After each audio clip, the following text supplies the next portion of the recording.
have Casey Krueger and Esme Morgan. Who would like to kick us off? Something new and different. Jason, go ahead.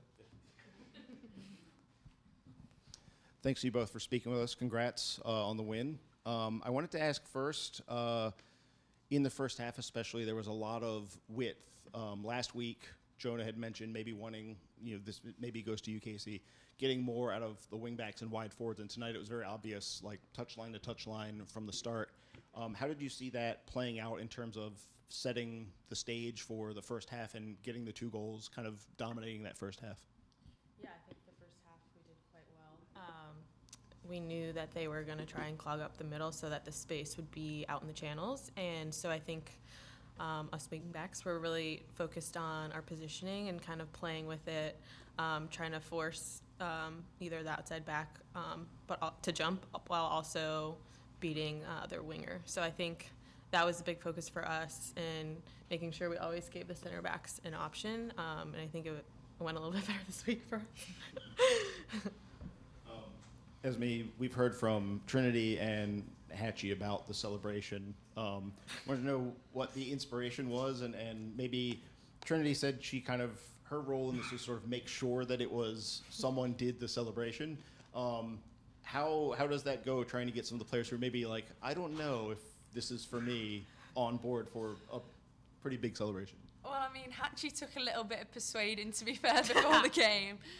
Basically, yesterday we were in the warm-ups and Trin asked our line, which was me, Tara, Gabby and Lacey, if our life was on the line, could we do like a professional catwalk and fit in? And I was like, absolutely. If my life is on the line, my body would produce.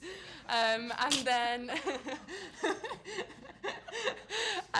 so today, I was like, oh my gosh, Trin, I've got an idea for a celebration. Whoever scores should do a catwalk. And she was like, wait, that could be good. So then we were spreading the word around the dressing room.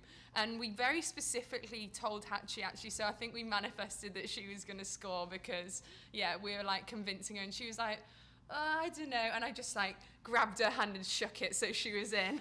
She didn't really have much choice in the matter, but I'm glad she was up for it when the time came along. How is it to get we know Trinity and Croy have both come up with a lot of celebrations. How is it to propose one that gets the sign off so quickly? I suppose I should be honoured, really, that she approved of it so quickly. But yeah, Trin was on board, and then from then it was just trying to spread the word and get everyone else going. I told Hatchie I wanted her to like walk between us, but I think that was a bit far, really. All right, we'll go Emily and then Brian. A little less fun of a question, but having scored twice early enough in the game in the first half hour, and how long the game went, 101, 102 minutes. For both of you, it's been a while since this team's been in that position, but what was the mindset and going into halftime and then out of halftime, how were you approaching defending the lead? I think towards the end you switched to a 4-back, but what was the process and how long, from a defensive point of view, did that game end up feeling? The second half felt quite long, and I feel like we probably didn't want to end up defending as much as we did. We would have liked to have had a lot more possession in the second half and created a lot more chances and been a little bit more patient as we were first half, but they changed their press quite a lot and kind of moved people really high.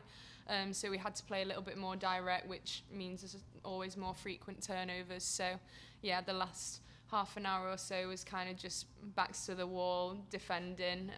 Those games can be fun sometimes, but obviously we'd like to attack a little bit more than we did, but it was just about grinding it out, trying to stand firm and get a result, really. Yeah, I mean, I'll just echo that. I mean, when I saw the extra time, 11 minutes, I almost cried. But yeah, it felt like an eternity, to be honest. I think it would have been nice to be a little bit more on the front foot. We were just kind of conceding in a lot of space, but sometimes that's just what you got to do. So proud of the group for holding strong and still getting the shutout. All right, we'll go Heman and then Brian. This question is for both of you. How is to play with Rebecca Vernal? I love it. Rebe is such a strong presence, like especially in the air with the long balls. She's so good at attacking them. really comfortable on the ball as well, and I feel like as part of the back three or back five, I feel really secure with everyone around me, so I've really enjoyed playing with her so far. She's come right in and just fit in seamlessly, really, especially with this league and with this team. And yeah, just like you said, she's so good in the air, and she's got such long range on her long balls, and so that's kind of added another dimension to us as well. But it's been such a joy to have her. All right, and we'll go Brian and Andre. Hey, thanks for talking with us. So this is you guys' first clean sheet of the season. You know, a very good performance defensively, both of you being back there. How are you guys going to build on this? You know, try to keep more, try to just be better defensively throughout the season.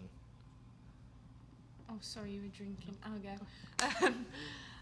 Yeah, I didn't realise that was our first clean sheet, actually. I feel like there's been some games where we felt hard done by, and it kind of feels like we've had one when we haven't. But yeah, I think it's always fun to kind of look at the scoreline at the end of the game and see a 0. I take a lot of pride in that as a defender. I know everyone in the back line does, and Aubrey too. So I think it's just a lot of it comes from communication and organising those in front of us as best we can. Obviously that limits it getting to us having to do our jobs, but then once we do, I feel like we've got a good understanding of position-wise and roles, who needs to deal with which player, sliding round and covering for one another. So I feel like the communication's been really good since the start of the season, and feel really secure. So hopefully we can just continue that, and as I say, try and keep the ball a little bit longer, which obviously limits the amount of time we have to defend. Yeah, I think that's well said. And, Casey, you've played almost every minute of every game this season so far. With the international break kind of coming up, how are you going to, you know, rest and prepare for the next, you know, long parts of the season? Just, you know, being so present in the team in every game. Yeah, that's a great question. Now with this international break, we've got 3 days off, which is really nice. So I think just remembering that it's a marathon this season, and just being smart and doing the things off the field to take care of my body, but also like the fun things like the family time and, you know, the things to kind of reset my battery, and just being ready to go for the next week. Over to Andre. Congrats on the win and hanging in there in the second half. I wanted to ask about the formation, playing the 3-back/5-back. I know you both very versatile on the back line, both of you, but different spaces, obviously different systems. Just how has it been to kind of pick up on the different spaces within it, and the different performances? The first half going forward and the second half defending quite a bit. Yeah, it's been fun. I feel like it gives us a lot of security defensively, and we did a lot better this week using it to our advantage in possession. I felt like last week we weren't as good at getting as many numbers forward, and so kind of felt a little bit more difficult to break into the final third, whereas today, firstly, I feel like our decision making and our tidiness on the ball was a lot better than last week, but I think also the positions we were getting our wing backs into, our midfielders were pushing a little bit higher too, and kind of floating into wide areas to overload a little bit. I feel like we really took advantage of the numbers that you can get up there in that formation, so I've really enjoyed it. When we're sort of backs against the wall like we were the second half, having that extra number at the back can be really helpful, just for defending crosses and having bodies in the way. So yeah, I feel like I've really enjoyed it. Yeah, I've loved it too. I think it makes us more versatile too, depending on the opponent and what spaces are open. But yeah, I think it's really nice having that extra number in possession, and just able to be a little bit more dangerous in getting numbers. And I think we did a better job of understanding our positioning and how we can be more dangerous as well. And I also wanted to ask about building on performances kind of game after game. We've seen it just watching, the team from the Challenge Cup till now. Obviously, the team still has a lot of players out injured, but from your perspective, do you think that the growth that the team is going through right now with the available players is going to kind of pay off down the line when everybody is back?